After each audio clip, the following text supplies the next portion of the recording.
gala jedhanii eegu anis immoo nan galaayu yaanne dhuguma waaqayyoon maalin jedhe yaa rabbi ati alaabaa adda bilisummaa Oromoo kana ituun jedhamtee ijaan hin argin najjeesin jedheera garuu si dhagaa dhuguma rabbi immoo dhagaa beektaa maaliif rakkina kee hin beeka keessa kee hin beeka haadhumnu aduunu malee inni du'e suni bakka gaarii dhaqa garuu eenyummaa isaaf jedhee akka inni du'e saba isaa gabrummaa keessaa baasuuf jedhee akka inni du'e kan namni sabni hin beekuun ilaali maaliif dhossaadhaan du'e egaa utuu falmataa jiru.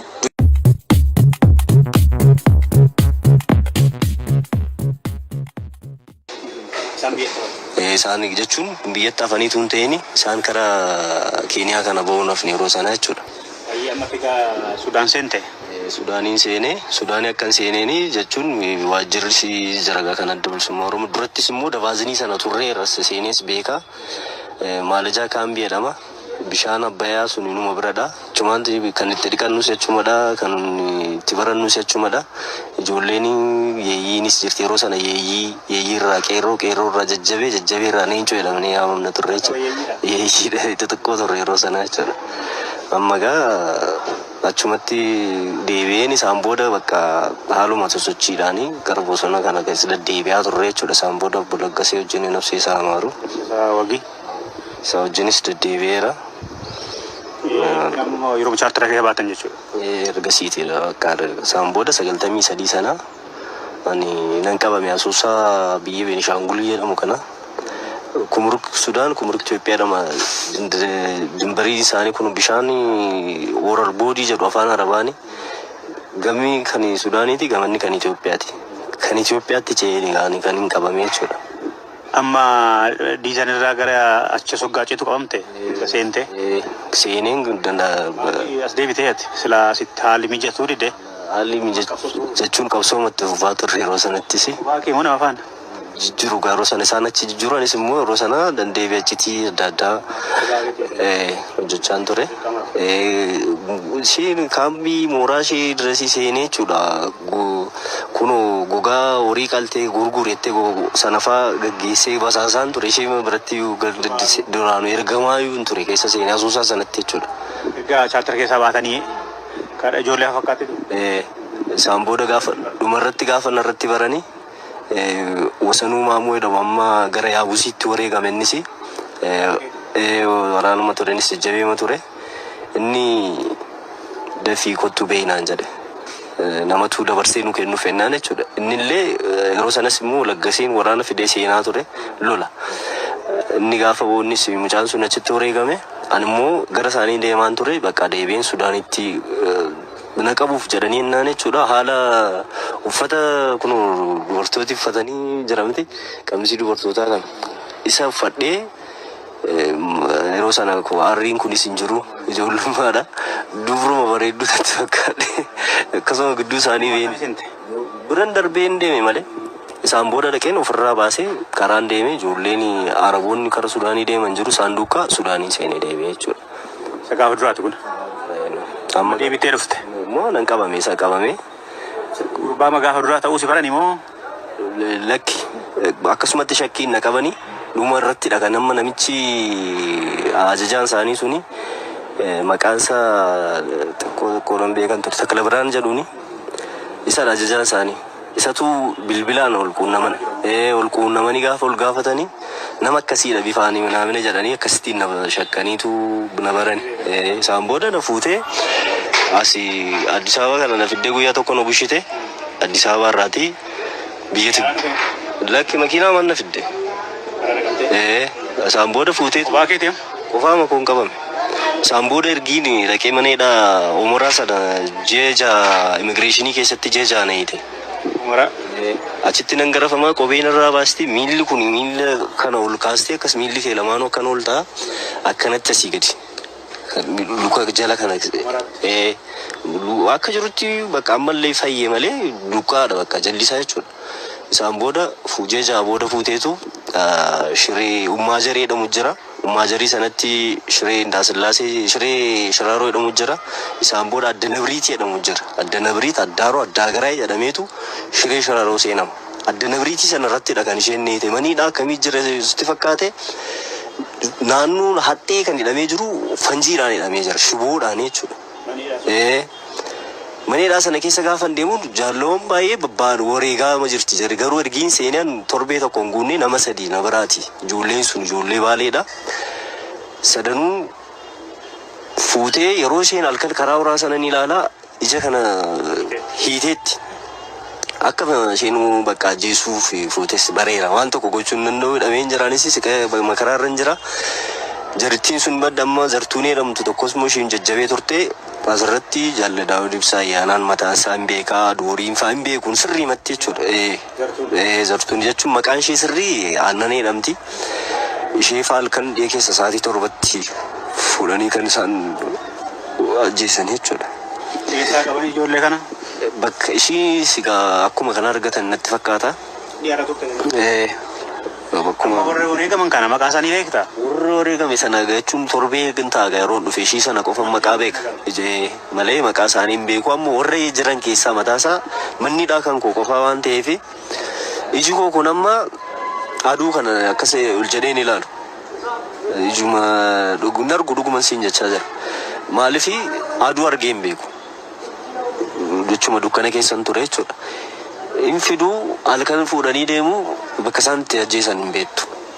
Dhumarratti garuu warri amma afaan kana keessaati maqaa nama sadii na yaadadha akka gaariitti waliin beeku. Warri wareegaman kun bara kamidha? Warri wareegaman kun yeroo 94 seenu keessadha. 94 keessadha kan isaan ajjeefaman jechuudha. Isheen maal ijoollee baaleedha mannidha akkuma kanatti walitti dhiyoo ta'eetu hin dhaga'ama waan isaan achi keessaa.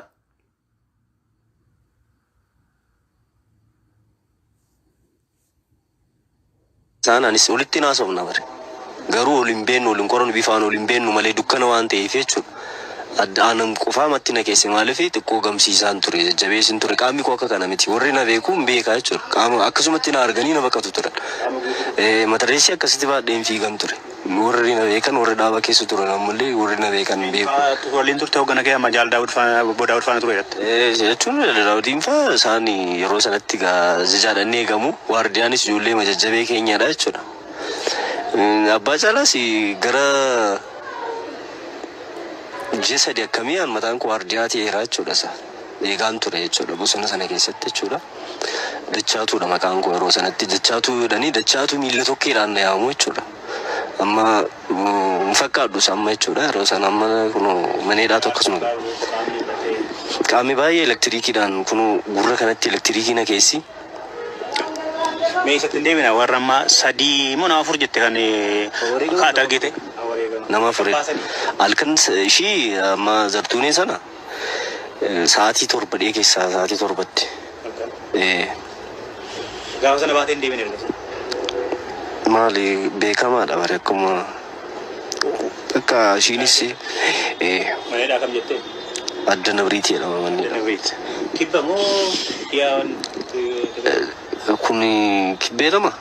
Gara asii kun lakki gara Eertiraatti akkas. Amma baadimmeeni akkas amma yeroo asii hidhattu baadimmeen akka mirgaa kana jira. Shiraaroon immoo kun as jira. Kun gidduu immoo isa dhaqa homaraa dhaqa. Karaanii jechuudha. Kana suu achiin gahee dhagaasitti Adda Nabriitii jedhamu Addaaroo jedhamu beekamaadha bare tiraanspoortiidhaan faan deddeemu amma mataasa magaalaadha bare. Ati bara kam qabamtee amma yoom baateedha? 93 sanan qabame ammoo akka lakkoofsa Itoophiyaatti jechuudha. Maneedhaa keessatti ni kunoo akkas ta'ee kunoo mataa koo kana ilaaluu dandeessa jechuudha. Amma adameetu malee harriidha akka jirutti bakka kunis hin argita jechuudha. Kun amma harrii baase ammoo beetsabiin warri kan koo maatiin koollee yoo jiraatanii nan beekanii jechuudha. Amma tuma na arganii jechuudha. Quban qabdu bakka isaan jiranis isaanis olee quban qabdani? Ol quban qabu. Amma guyyaa 5 argina achiitii beete jechuudha.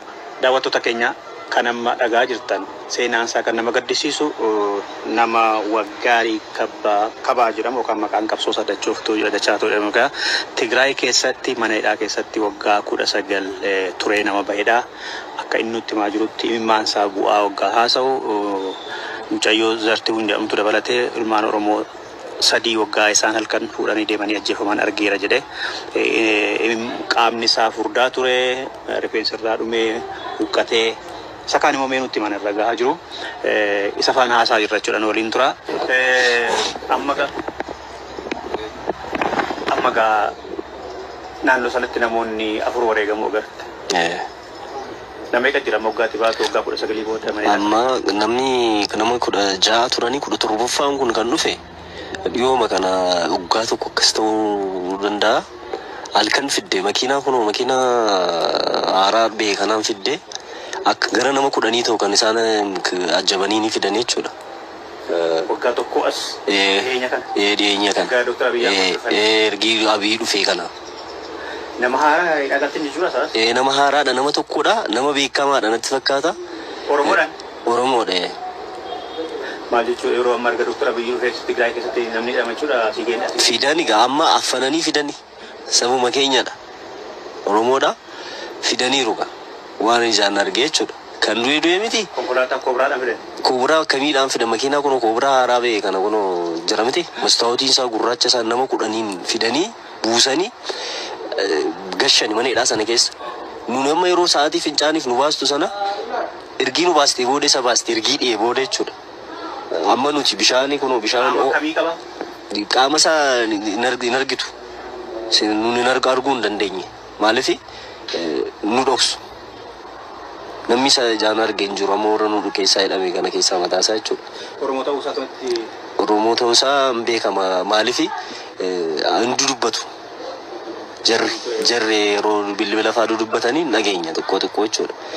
Nama siyaasaa wayiiti moo sooressa wayiiti moo? Akka kana ani gaana sooressa ta'uu siyaasa ta'uu isaa nama siyaasa ta'uu nuuf maaliif nama beekamaa ta'uu danda'a. Bishaan kana bishaan amma nuti bishaanii ho'aa taankarii keessaati nu buusti bishaan ho'aa dhunna. Isaa fi bishaan qabbanaa kana kunoo waan ashagamaa kana fidanii darzanaan fidanii kan nyaati mataa isaa bakka biraatii dhufaaf isaa. Garuu eenyummaa isaa baruu hin dandeenye. Waa dhageessanii reebichaan jira isaa? Reebicha hin argine jechuun hin dhaga'amu ka manni fagoodha xiqqoo akkas nurraati. Amma isa faana nama 17 waggaatti baatu waggaa? Isa faana nama 17. Mucaan Jimmaa tokkotu hafee jira. Mahammad Abbaa Garoo jedhama. Kan mucaan Arsii immoo Abdallaa Adam jedhamu jira. Tokko immoo Baatii jedhamu biyya Walloo keessa Baatii biyya Walloo Kamisee Baatii jedhama. Biyya Baatiidha. Ahmad Idris jedhamu jira. Innis ture inni baay'ee falmataa duraadha. Garuu inni warri isaanii jiru hin beekan isa jechuudha akkuma koo jechuudha. Inni fa'aa affeera amma warra hin babbeeku warra kana. Nama 3 kanan keessaa beeka warra kaan ol hin barre. Garuu lakkoofsaan nan beekan jechuudha. Baay'ee namani isaanis turanii isaanis jechuun ani waggaa arfan tokko nan dursaan isaanii. Na booda warra jechuun baalee yeroo tattaphatan xiqqoo tokkoon dhaga'a malee ka baalee jechuun bakka qaban warri gaara mul'ataa jedhamu jira biyya Harargee keessa jechuudha. Achi naannoo sana fa'aa warra turedha. Kara jijjiirra bakka naannoo baalee naannoo Sumaalee kana keessa fa'aa warra deddeebi'aa turanidha isaan. Akka tubatteetti egaa waliin agartanii sagalee dhageessu. Warra qabsoo bilisummaa Oromoo irratti qabamedha moo? Qabsoota dhakkaranitti. Qabsoota keessaa warra babbeekamoodha. Warra uummataan fa'aa uummati qubatti qabanii hiisisan fa'aatu jiru.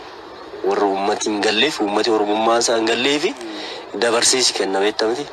Akka kanatti warra dabarsamee kennamedha isaan baay'inaan jechuudha. Hin dubbatu ofii isaanii jechuudha. Amma mana murtii sana keessa mana hidhaa sana keessa wayita turtan. Mana murtiitti dhiyaatanii beektu maal sin gaafatu? Mana murtiin jiru ofiima isaanii dhufanii jechuun akkamii jijjiiramteetta abaa'uun badeera moo balleessitanii abaa'uuf keessaa balleessitaniitu maaloodhaan nun jedhu. Kanuma bakka waan isaan nu gaafata waan baraan jiru. Manni murtiin hin beeku eessatti beeka manni hidhaa suni ammayyuu jira ammatu dhuguma seerri jiraatee mootummaan himti alaa beekee underground akkamiidha sitti fakkaate. Qabbanni isaa si cabsa. Dhuguman siin jedha. Bara mootummaa kanaa ijaarame warra dargii ijaarame? Lakki kun baruma mootummaa kanaa ijaarame sabuma Oromootti fixuuf kan isheen ijaartedha. Baay'ee dhumeera na durachitti. Dhugaan siin jedhu gaafan deeme uffata isaan achi keessaa baasanii gubanii si boosisu uffatuma yeroo argitu namni akka irraa du'e hin beekta. Baasanii beenzinatti naqanii yeroo uffata sana fa'aa guban jechuudha. Waan si gaddisiisu jechuudha. Dhoksaadhaan namni akkasitti ajjeefamu ani baay'ee nutti dhaga'ama jechuun waan namni tu argiteetis itti dhaga'ama waan hin argineef immoo waan tokko sitti fakkaatu jechuudha. Amadda jaroonni wareegaman kuni firri isaanii gaaf tokko naa galaa jedhanii eegu. Galaa jedhanii eegu anunis immoo nan galaayyuu yaanne dhuguma waaqayyoon maalin jedhe yaa Rabbi ati alaabaa adda bilisummaa Oromoo kana ituun hidhamtee ijaan hin argin na ajjeesin jedheera. Garuu si tokko si dhagaa dhuguma Rabbi immoo nu dhagaa beektaa maaliif hirkina kee hin beeka keessa kee hin beeka haadhumnu aduunu malee inni du'e suni bakka gaarii dhaqa garuu eenyummaa isaaf jedhee akka inni du'e saba isaa gabrummaa keessaa baasuuf jedhee akka inni du'e kan namni sabni hin beekuun ilaali maaliif dhossaadhaan du'e egaa utuu falmataa jiru du'e namichi kun. Mee qabannaa achi keessatti isinii godhamu addatti sirra kan ga'e maali? Nyaata kunoo maal inni maqaan isaa Wuddaa Kirii jedhu kunoo daanoon akkasitti keessatti dhugaan siin jedhu biddeen akkas cabsitee daanoo qaba dhakaansa ilkaansi cabsa. Daabboodha. Inni gaa guyyaadhaan kunoo maan gwaayyaadhaan immoo jira shuroonsaa jechuudha. Raamoon kunoo akkas keessaadha magaazina keessa waggaa meeqa kan kuufamee taa'edha. Isa kana nyaatta. Biddeen duwwaasaa bishaaniin faa nyaanna. Giddii nutti ta'e jechuudha. Ganama daabboo tokkoof shaayii tokkoon argatta. Bakka kanumaani jiraanne jechuudha. Ganama ganamadhaan daabboo tokko tokko. Amma waggaa isin qoratani maal isin godhu? Si qoratu kana dubbadhu siin jedhu waan ati hin beekne si gaafatu. Afaan qofa ammoo sirreemuun jira. Maali kan afaan Oromoo beeku jira isaan keessa afaan Oromoo akka maalitti beeku qoqobee barreessu jira. Tigree moo Oromoo ta'e? Tigriffas hin dubbata maalummaa isaa maalitti beekta akka Tigree milikkita addaan qaban. Garuu afaan qaama keerra maaltu ga'e? Anamma jechuun qaamni koo bakka amma fincaa'u kana akka gaariitti duratti finyootti ta'ee beestaaliidhaan bishaan tina gochisiisteetti arguu laalu sin dandeessa garuu waan namatti mul'atu illee miti. Fincaan amma yeroo fincaa'u jechuudha guutummaatti fincaan fincaa'u kutaan fincaa'a.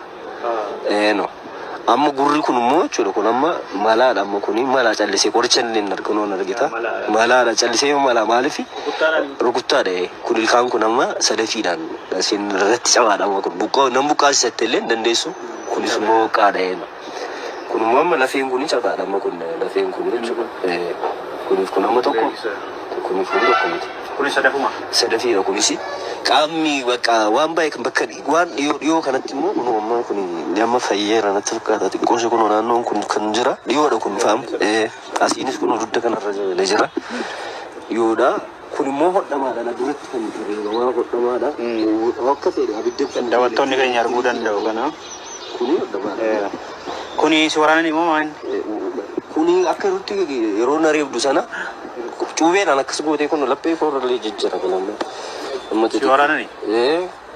Kun amma isaanumadha. Kunis kan isheen cuubeedha kun akka yerootti jechuudha. Akkasuma si waraanu? Akkanuma akkuma natti taphatte akkuma nama raammoo nama keessaa baasu jechuudha. Akkana gootee intiniina. Tigiroota? Oonagi shuftaa namni siin jetti bakka abaa'oodha. Oonagi jetti. Namuma nama nyaatu itti fakkaanna sabni Oromoo jechuudha. Oromoo taadhaate Oromiffa dubbatta taanaan ati abaa'oodha bakka. Ummati waa'ee abaa'oo hin beekne jira. Oromoo ta'ee Oromummaa isaa kan hin beekne jechuudha. Isa fa'aa fuudhanii akka barbaadan godhu. Haa achi keessatti? Gadi si baastee si reebdi bishaan sitti natti akka barbaadde bakka akka barbaadde hiitee si garafti. Amma mucaan durbaa sun yoo akka fedhe dhiira taate yoo nama sadii isheenis gaafatteetti baay'ee dhiira isheenis jajjabeedha eenyu. Dhiirummaa koo mataasaa ishee biratti dhiiran jedhamu jechuudha. Kara tokkotti nan gammada. Garuu du'a ishee sana anaan baasanii yeroo na garafani ishiis baasanii akka dhiiraatti yeroo garafan sanadha kan eenyummaa koo jibbee bakka. Saba Oromoo fi gadda tokkoof keessaa hin qabdu. Utuu as kunoo jawween akkasii liqimsuuf kee sirra dhaabbattee jawwee sana sirra ari'uun barbaaddu si nyaachisti malee jechuudha jarra. Dhuguman siin jechaa jira. Sabni Oromoo garuu gowwaadha. Sirriimatti immoo gowwaadha nuun jedhu achumatti. Maal fiddu? Baay'attan malee. Akka nuun falmachaa jirru hin beetti warra falmata jiru hin beetti. Uummata Oromoo karuutti baay'inaan falmata kan biyyaa bees rakkina miti kan biyyaa baasu bar beela miti dheebuu miti utuu lafa qabu lafa isaa sanarraati. An amma bakka itti galuu hin beeku garuu qabeenya warri keenya qabeenya qabu yeroo sanatti jechuudha. Abbaa koo dabballeetti lafarra qotattee ajjeesteetti ni dabreeran duratti ni durattidhan darbe waa'ee sababa sanaa fi obboleettiin koo tokko amma almaazii jedhu Dambidolloo barsiisaa taateetu amma garuu hin beeku jirtiif hin jirtu isheen baqatteetu Dambidolloo galte. Horii loomicha daabbusee jedhamu jira horii darabaa gashina ture darabaa jira jechuudha. Horiin keenya beekamee jechuudha beenguwaa kana keessa dhuftee gaggaafattee nama garaftee lafa loomicha sana horii sana argite horii sana saamtee itti horii abbaa kooti. Duratti tuun hin qabamin saamtee horii abbaa kooti. Waan isheen hin godhin hin jiru jechuudha. Amma obboleessi tokkos immoo nan qaba Geetaachoo jedhuun innis immoo Ameerikaa jira. Duratti dhanni baqatee ba'ee garuu bilbila isaan qabu. Anis bakka hin jiru hin beeku. Ameerikaa akka inni galee sirriimatti nan beekaa jechuudha. Geetaachoo galee reedheet bilbilee ture. Geetaachoo qabaate. Hangafa koodha jechuudha. Baqatee ba'e innis barataa akkamii ture jechuudha. Nama Ameerikaa akka inni jiru nan beeka. Garuu ana ta'uu kooyyuu hin beeku yoo na arge jechuudha. Namni na beeku hin jiru. Daawwattoonni keenya yoo sagantaa kana hordofan obbo Waggaarii Kabaa kan marachaa jirru mana hidhaa